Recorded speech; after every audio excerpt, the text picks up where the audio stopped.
መንፈስ ቅዱስ አሐዱ አምላክ አሜን። በአብ አገናውያን በወልድ ውሉዳን በመንፈስ ቅዱስ መንፈሳውያን ተባረክና እግዚአብሔር ቤተሰብ በመሐድር አሜን። ክርስቶስ አምላክና ስሙ ዘላለም ተከበረና ተመስገነ ይሁን። ክርስቲያን መሳሊትያ ክርስቲያን መሳሊትያ ማዕተብ ዝኣሰርሑ ብስም ጥራሕ ዝፅዋዕ ብተግባር ዘየለኹ ትርጉም ናይ እምነተይ ኣፀቢቐ ዘይፈለጥኩ ግን ብኣፈይ ይናገር ክርስቲያን ከም ዝኾንኩ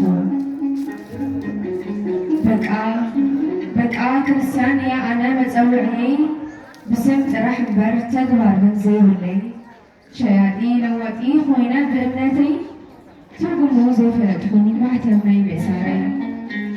ኣከዳድናይ ኩሉ መንፈሳዊ ዝመስል ውሽጠይ ግን ቂም ሓኒት እዩ ዘኸልል ክሳብ መዓዝ ትርጉም ዘይብሉ ኮነ ደገይ ንሰብ ደስ ክብሎ ከብረቕረቕ ኣብ ተግባር ዘየለኹ ዝመስለኒ ብሽም ጥራሕ ዝፅዳቕ ጻዲቕ መሲለ ደገይ እንተተረኺብኹ እንታይ ውሽጠይ ግን ምንም ዘይፈለጥኹ ጾም ጸሎት ገና ዘይጀመርኹ ደገይ ጥራሕ እምበር ውሽጠይ ዘየፅርኹ ሽም ሒዘ ተሪፈ ክርስቲያን ክፅዋዕ ማርያም ገብርኤል እናበልኹ ብሽሙ ዝፅውዕ ጸበል ጻድቕ ገይረ ኣብ ክንዲ ንድኻ ንሃብታም ዘብለን